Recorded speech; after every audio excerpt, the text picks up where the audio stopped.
Assalamualaikum warahmatullahi wabarakatuh. Berikut adalah presentasi dari kelompok kami, yaitu kelompok 1 dari kelas B yang berjudul Dasar-Dasar Industri 4.0 yang beranggotakan Sony Arisyam, Muhammad Hakim, Daniel Pratama Revandi, Dodi Satria, Wina Yulia Rahma, Ilham Karisma Aziz, Bambang Susilo Darman, dan Fadil Medika Fajri. Saya Daniel Pratama Revandi akan mempresentasikan yang pertama, yaitu definisi Industri 4.0. Industri 4.0 adalah sebuah akronim dari sebuah kebangkitan baru di era industri dengan nama Revolusi Industri keempat. Industri 4.0 merupakan eranya Internet of Things atau IoT, bahkan Internet of Everything yang ditandai dengan adanya kecerdasan buatan dan teknologi pintar lainnya.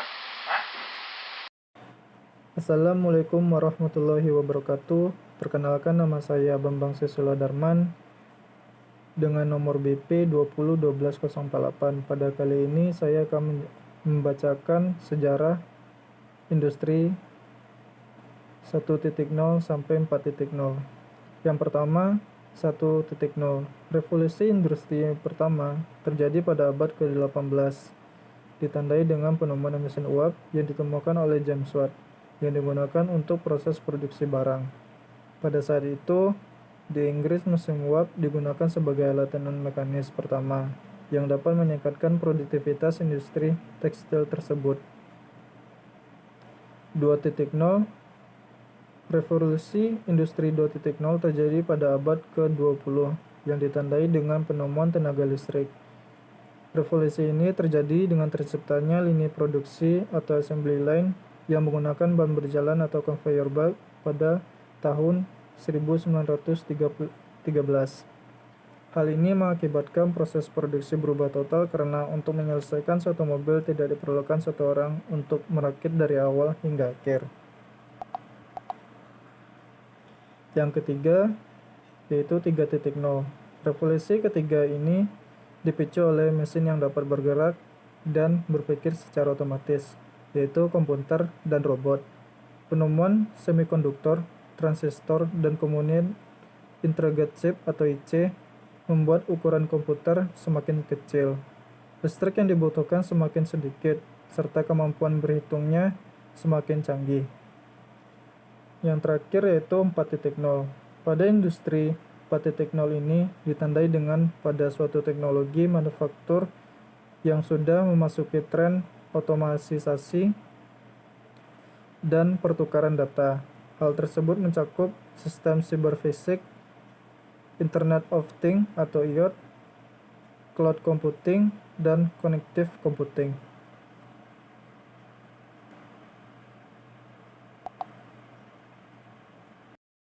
Saya Dodi Satria dengan nomor BP 2012-044 akan melanjutkan presentasi, yaitu ciri-ciri atau karakteristik Industri 4.0.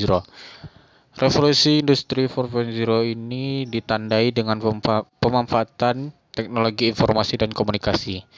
Ciri-cirinya adalah interkonektivitas atau kesaling terhubungan, serta sistem cerdas dan otomasi.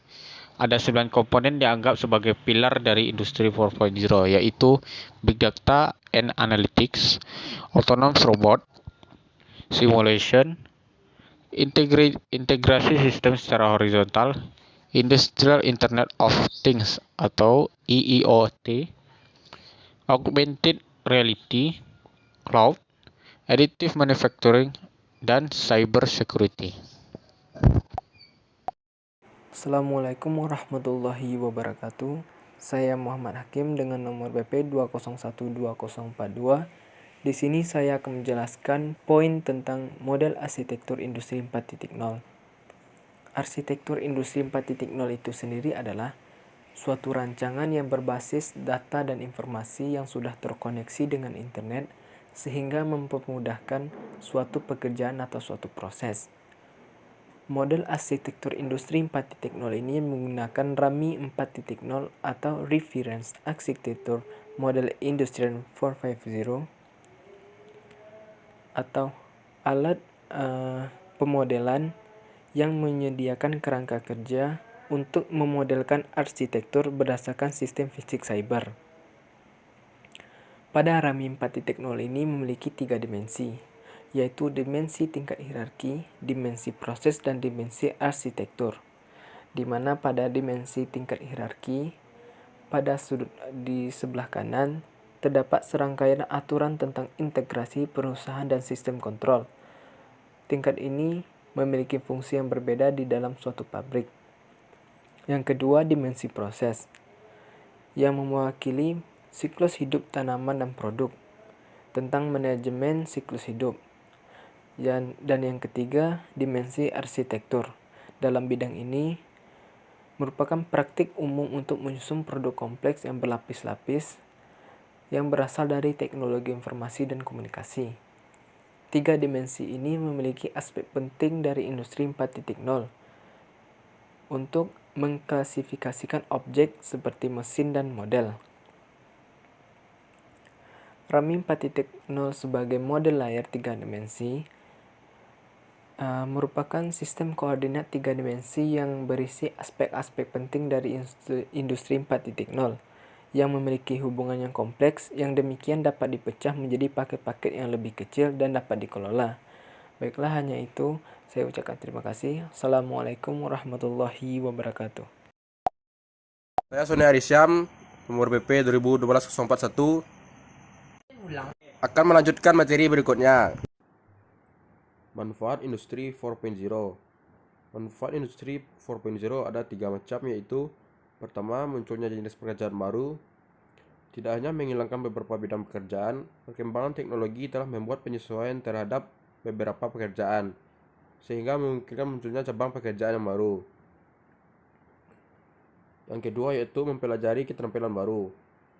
Membekali diri dengan berbagai keterampilan yang sesuai dengan perubahan teknologi akan menjadikan diri kita sebagai pekerja yang siap menghadapi era industri 4.0.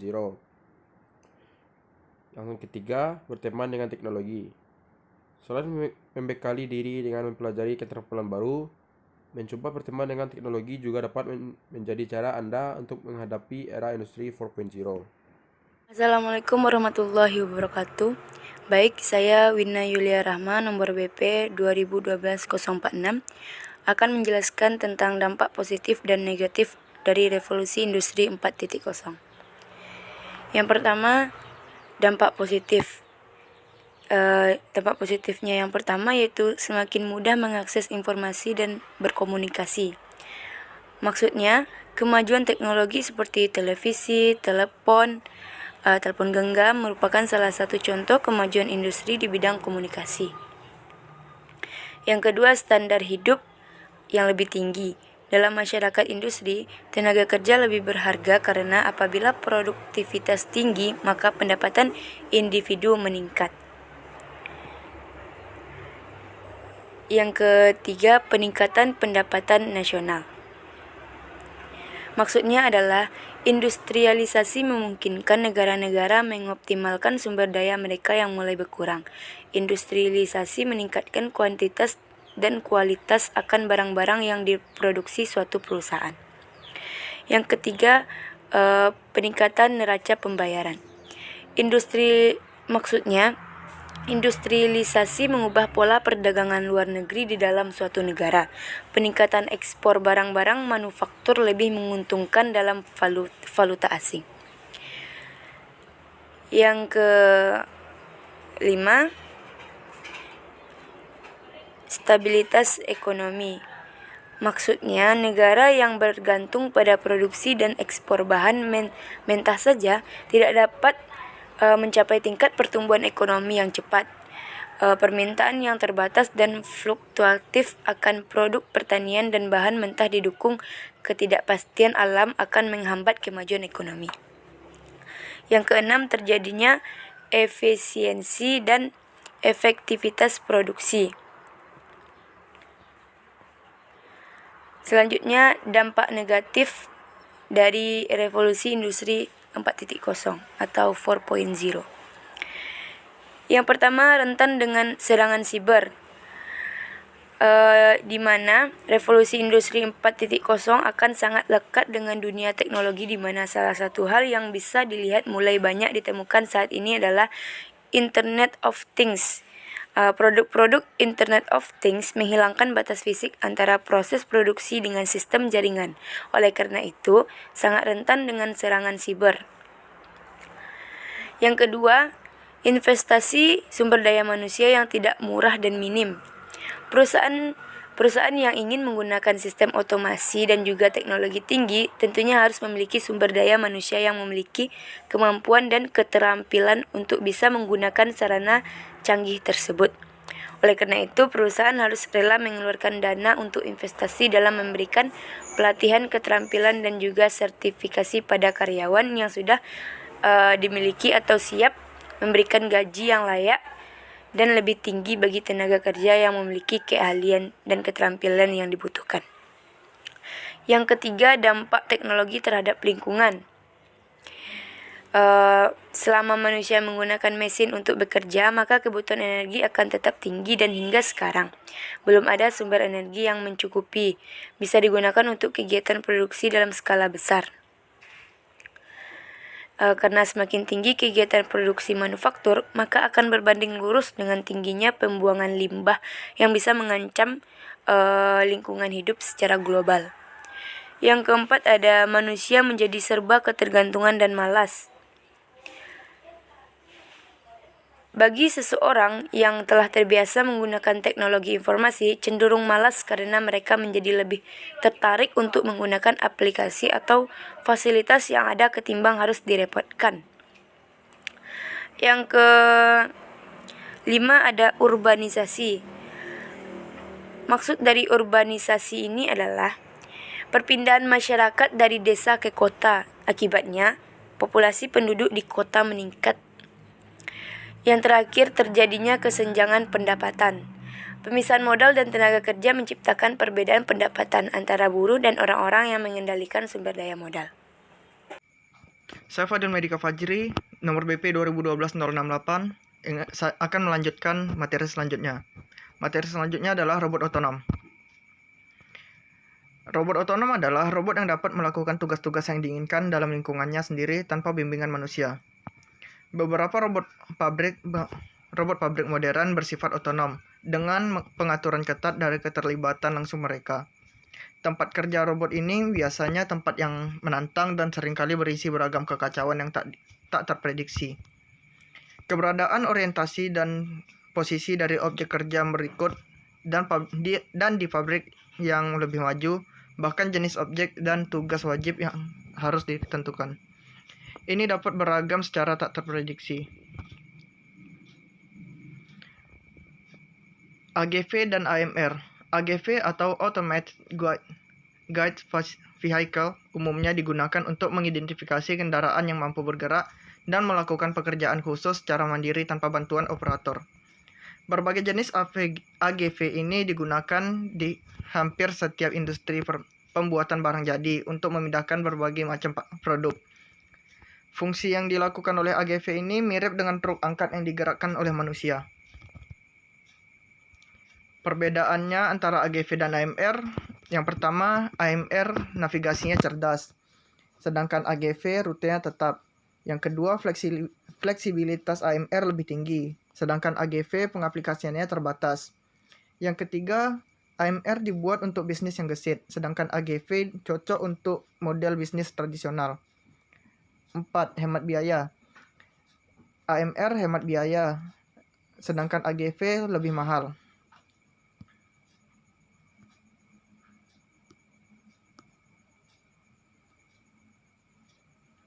Selanjutnya, definisi robot. Robot adalah perangkat mekanik yang bisa melakukan tugas fisik baik dengan pengawasan dan kontrol manusia ataupun menggunakan suatu program. Robot biasanya digunakan untuk tugas yang berat, berbahaya, pekerjaan yang berulang dan kotor. Biasanya kebanyakan robot industri digunakan dalam bidang produksi. Penggunaan robot lainnya termasuk untuk pembersihan limbah beracun, penjelajahan bawah air dan luar angkasa, pertambangan, pekerjaan cari dan tolong, dan untuk mencari tambang. Selanjutnya, robot dan otomasi. Otomasi adalah penggantian tenaga manusia dengan tenaga mesin yang secara otomatis melakukan dan mengatur pekerjaan sehingga tidak memerlukan lagi pengawasan manusia. Otomasi adalah mesin yang dirancang untuk melakukan tugasnya. Klasifikasi robot secara umum. Yang pertama, dari berbagai jenis robot tersebut kita dapat mengklasifikasikan dalam 4 jenis, yaitu yang pertama non-mobile robot atau robot yang tidak bisa berpindah tempat. Yang kedua, mobile robot yang dapat berpindah tempat. Yang ketiga, gabungan antara non-mobile robot dan mobile robot. Yang keempat adalah humanoid. Berikutnya otomatisasi dan klasifikasinya. Otomasi dalam sistem produksi itu terdiri dari 3 macam, yaitu fixed automation, otomasi programmable, dan otomasi fleksibel.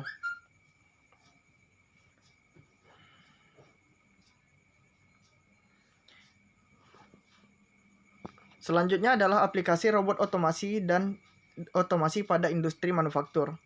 Contoh yang pertama adalah robot artikulasi. Robot artikulasi ini terdiri seperti lengan manusia. Yang kedua, robot Cartesian, dan yang terakhir adalah robot Skara. Assalamualaikum warahmatullahi wabarakatuh. Perkenalkan, nama saya Ilham Karim Aziz dari TKBN 2B dengan nomor BP 2012047. Baiklah, saya akan menjelaskan tentang penerapan industri 4.0.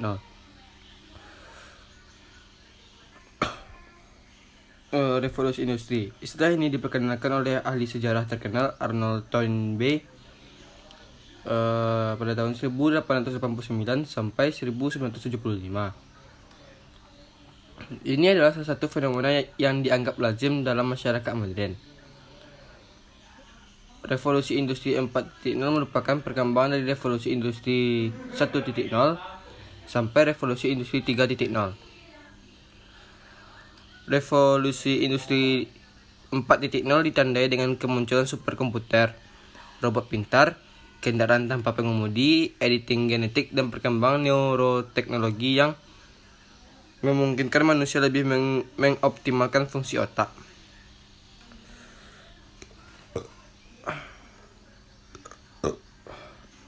Industri 4.0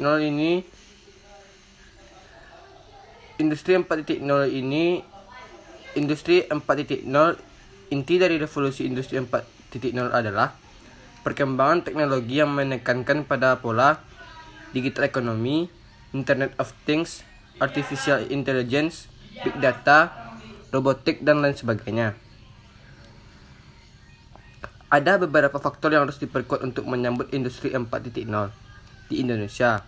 Beberapa antaranya melakukan peningkatan otomatisasi, komunikasi, machine to machine, komunikasi human to machine, AI, serta pengembangan teknologi berkelanjutan. Kemenperin juga sudah mulai memberikan dorongan untuk mempersiapkan apa saja yang dibutuhkan oleh pelaku industri. Mereka telah melakukan beberapa hal seperti pemberian insentif kepada pelaku usaha padat karya berupa infrastruktur industri, melakukan kolaborasi dengan Kementerian Komunikasi dan Informatika dalam optimalisasi bandwidth, serta penyediaan sistem informasi industri nasional atau disingkatnya SINAS yang memudahkan integrasi data untuk membangun industri elektronik. Sekian penjelasan dari saya. Terlebih dan kurang saya mohon maaf. Assalamualaikum warahmatullahi wabarakatuh.